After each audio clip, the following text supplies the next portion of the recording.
Hi, my name is Jessie, I'm an artist, and welcome to this video where I will be showing you how I plan and prepare for Inktober 2023.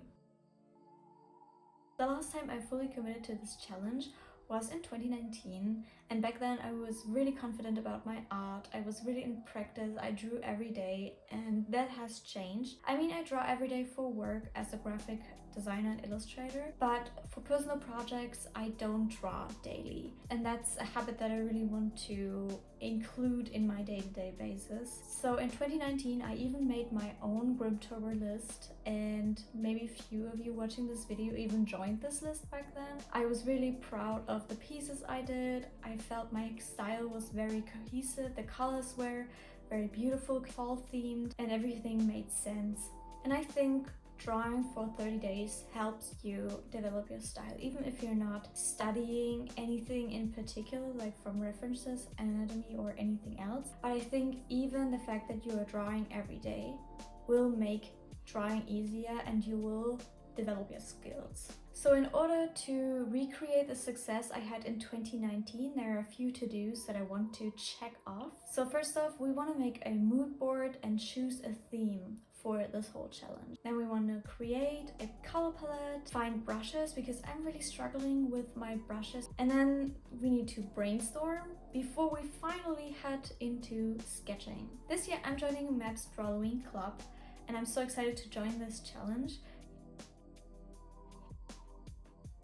I use mood boards for a lot of my bigger illustrations because I think it helps me guide me through the illustration or illustration series, and also set a tone for everything, so that there's always something I can come back to and see what my initial thought ideas were. So I usually use Pinterest for that. I basically just go on there, sometimes I'm even like typing in words, sometimes I'm looking on my home screen or on my dashboard, or I don't know, explore page, whatever it is called in Pinterest. And usually I find so many good pins there that fit the mood that I want to create in my art, because Pinterest knows me basically. And I create a Pinterest board based off the style, the theme, the mood, everything that fits what I'm trying to evoke with these illustrations. My mood board depicts a lot of cold, warm contrast. That's what I've noticed. There are witchy vibes, gothic vibes, Victorian vibes even. I added some spooky houses because they always inspire me, because these orange pumpkins or these purple decorations in front of these black or dark gray houses, oh, I love this so much. I wish this house was mine. The theme that I'm going for is Gothic Halloween. I want to really emphasize on the fact that it's supposed to be gothic. I want to include Halloween imagery, Halloween things in there, pumpkins, because that's basically what I draw all day. But I want there to be this gothic, maybe even gothic Victorian vibe to it. And also what's really important for me is focus on character designs, and you know, I want to develop my skills when it comes to rendering. I feel having a theme really helps with the whole finding ideas and the illustration process itself, sketching process, you know, because for example there are so many ways for you to draw a witch. You can make a witch that's like foresty, you can make a witch that is very dark, gloomy, you can make a very happy witch, a funny witch. You can interpret the prompt witch in any way possible, and I think it helps me for this whole thing, this whole challenge to be cohesive. I think it helps to have a theme where you work towards. So here's a tip: if you have made your mood board already, like I did in step 1, it might inspire you in terms of color. Like I've already mentioned, in my mood board there's a lot of cold and warm contrast, and I want this to be displayed in my color palette as well. So overall I want the colors to feel dark, but adding this little bit of spice to it with oranges, warm reds maybe, and purples. So based on this analysis of my mood board, also your mood board does not even have to depict the colors that you want to use, but I think it always helps to look at what images you felt drawn to. And now I head into Procreate and basically just swatch a bunch of colors and see what works together, what I like together. So this is the final color palette, which I'm not 100% sure about if it's like really the final version, because I think that every time I start drawing and start using colors, I mix around and try out new variations of the color. I feel like it's important for me for this challenge to use a limited color palette. So basically the color palette consists of purples and warmer oranges to reds, and also like a little bit of yellow, which can be used for highlights. So for this challenge, I'm using my iPad and my Apple Pencil because I'm already focusing on character design and learning how to render my art a little bit better. I think it's not very useful if I do it in a completely different media that I usually use. So I'm sticking with what I already know. I'm sticking with what's comfortable to me in terms of media. Recently, I've been kind of unhappy with my art and with everything that I create. I know that it is because there is like a disconnection between my brain and my hands. What I want to say is that my mind knows what I want to draw, but my hands cannot fulfill these imaginations, for these wishes, whatever. And I know the only thing that's going to help me with that is practice, but also getting new Procreate brushes is like so motivating to me. So what I was looking for in the brushes was texture and fluidity. I wanted to get a nice line art brush that gives me the texture but also has a fluid line that is soft and yeah, just a nice line art brush. So I found a few brushes that I really liked. I downloaded 2 brush sets, one by Lilith Brushes and one by Scissor. I'm going to link them down below. I hope I pronounced that correctly. Also going to link the Instagrams of the artists or their pages, whatever, so that you can follow them and support them. I really like their brushes. They are free, so I highly suggest you download the sets because they include a lot of brushes, and I really like the pencil brushes as line art. But I'm going to show you in the end what brushes I used. You will see it. I'm going to talk a little bit about it. And for this tiny little portrait, I am doing really basic shading, really basic hair, but I really love what I did with the hair in the end. You will see, you will find out what I mean, because if you know my art, I usually do hair a lot differently, and I'm going kind of through the struggle right now that I don't know how to draw anything because everything feels weird and out of place. But I can already tell you that I'm really liking what I'm doing with this little sketch, even though it's just a tiny little sketch, and I know it's nothing near good, but it feels great to create something really quickly and be happy with it. So I know it's not the best thing ever, but I loved it, even though it was just a tiny little sketch. So I decided to include it in this video as well. Here you can see how I'm doing the hair. It's very different from what I usually do, but I'm going to add a few of my signature stars to her hair anyway, because it's just me and there needs to be stars. So for the brushes, I used the Pencil 2.0 from the Lilith brush pack and I adjusted them. Same with the watercolor basic and the watercolor flow. These are both from the Lilith brush pack. This brush right here, Your Best Friend, is also from the Lilith brush pack, and the soft marker is from Scissor. This brush on the top, the sketch round, is from Jinx Sketch, and this right here, I don't know, I'm going to link it down below, but I love this brush so much. Before heading into the actual sketching phase, I want to make sure that I have ideas, or enough ideas that I can be creatively free and just draw, because the ideas are already noted down. I know that when the challenge progresses, you will be more burnt out towards the end, and maybe your ideas won't be as good as the ones that you had in the beginning. So I'm going to be sitting down and writing out all of my ideas for each prompt. And for Maps Drawlloween, there's even a calendar template that you can download on the Instagram. I'm going to link it down below, that you can download it if you want to. And I'm going to use this for brainstorming every prompt. So spooky self-portrait. I love doing self-portraits and I love spooky art, so that's perfect start for this challenge. I usually draw myself as a witch, which is already a spooky Halloween thing, but I wanted to try something different because on day 2 we have to draw a witch. So I decided to add a skull underneath my skin, or the skin being open and there a skull showing through. I hope you know what I mean. It's really late, I'm trying to articulate myself in English, but I hope you can understand what I mean. I'm adding a cute little collar and a pumpkin earring to accentuate the fact that I love Halloween. If you didn't know it yet, I love it.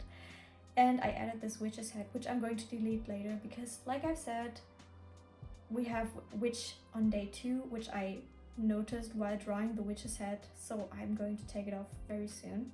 Yeah, you can see it right here. And I'm adding this cute little bow, and I'm not sure about this bow at all. I tried these little ribbons, but I also hated it so much. I'm probably going to play around with the idea of adding ribbons, but I don't know if I'm going to do it in the final illustration. You will see in the end, or not in the end, but on my Instagram if you follow me over there. Yeah, so the next prompt is witch, and I'm playing around with light in this illustration, or I'm planning to play around with light, because she's holding like a magical swoosh that is coming from a head through her face, and we want to have some cool color light being there. And yeah, also adding a cute little Victorian attire.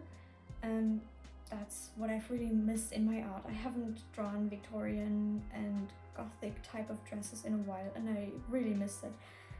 I can already tell you I love all these sketches that I did in this session, because it felt so like me, and I felt like I haven't drawn in a while, and everything made sense when I started drawing these little thumbnails. Werecat. I was so excited for this prompt, because I usually draw girls or human looking characters. The most magical, fantastical that I get is a witch.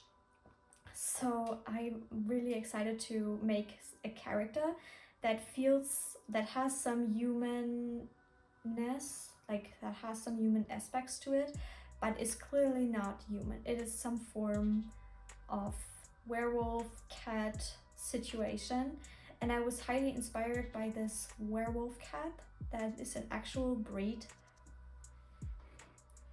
And yeah, I'm also adding a lot of hairs because she's hairy. And yeah, I really love this. I love the hands even. I usually am not good at hands, but also a good tip, if you plan out your illustrations before you go into them, like you have a full plan, what you are doing, the theme, the color palette, everything is there. Usually everything works out a lot better. Oh, we're already drawing vampire. I am currently in a vampire obsession, hyperfixation situation. I am watching Vampire Diaries at the moment, and I'm so obsessed with vampires. I'm also watching Buffy, so everything, everywhere, all at once. And not the movie, just yeah, and also Twilight, you know. It's fall, and every time when fall comes around, I'm so inspired by vampires, and I already drew a vampire this week. Oh, there's a little bat outside. That's so cute. That's very fitting actually for the prompt. So I'm adding this cute hair, which is inspired by these 90s spiky hair situation that I'm seeing a lot right now. But I wanted to add a little curl to it to make it a little bit more vampiric, Victorian, Gothic-esque. And I'm also adding a little cleavage and like collarbones and a Victorian puffy sleeve gown as well. Also, you cannot probably tell in the sketch, but she has some blood smeared around in her face, and the idea of this character is that she looks so cute and like she cannot hurt a fly, but she's having like blood smeared around her face, in her face. And that's basically the nature of vampires. You see them, you think they're so beautiful, but they're actually evil and they want to kill you and suck your blood. Yeah, the next prompt is haunted. I wanted to draw a haunted house because you can see by my mood board I added a few haunted house Victorian mansions. I love this so much. But I quickly realized that I am not drawing objects, I'm not drawing houses, I'm drawing characters. So I made a haunted house character, and her neck is this upper part of the building and her head is like evolving out of this. Maybe I'm even going to accentuate the fact that she's growing from the house, or that she's wearing the house in the final illustration. But she's like kind of waving you into the house, like come inside. It's not that scary, but when you see her eyes and you see her face, you realize she's not very happy. Maybe like she's like possessed by this house and this house is becoming her, and this is actually like very deep. And she's like a ghostly figure, so I'm also adding like ghostly shading to her in the end. And I really like this drawing, this sketch. So the only thing that I'm not really happy about with all these sketches is botanical beasts. I might do a different sketch for this, but that's everything that I was coming up with at the moment, because I'm not a huge flower or plant drawer. And so I looked up gothic plants, dark plants on Pinterest, and I found these black bell-shaped flowers, and they are so beautiful, and I thought it would be a nice headpiece so that only the mouth is showing. And maybe in the final illustration I'm going to add like sharp teeth so that she actually looks like a beast. And basically her whole body is like root shaped, like a root with a lot of vines coming from it, and she's trying to catch you with her vines. That's the idea. So for fairy, I wanted to have like a very dark, gloomy fairy. Her wings, as you can see very soon, are supposed to be like ripped apart, as if somebody has touched her wings and they fell apart and they're slowly like deteriorating. Yeah, like the wings are destroyed and she looks very unhappy and sad. Maybe she's even going to look angry in the final illustration. I'm not sure yet. I will change her face from what it is looking like right now. And I'm adding a little butt, but I know it's not anatomically 100% correct in this drawing. Yeah, I saw it looked cooler with no pupils. It looked more evil. And I'm adding this little updo and a few accessories to the hair.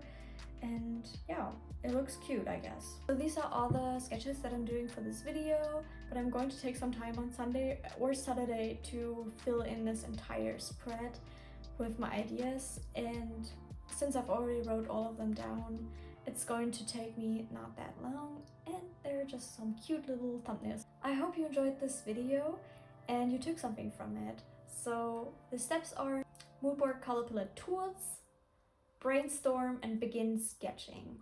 You can do anything else. If you have more steps, please let me know in the comments. I always love to learn and expand my knowledge. So also let me know if you want to see my Inktober drawings as speed paintings with commentary. I'm also thinking about making like weekly vlogs for the Inktober drawings and maybe include some aesthetic footage. Let me know if you want to see something like that. I would really love to do it because I'm getting back into making YouTube videos more often now, and I hope you're excited to see more of me.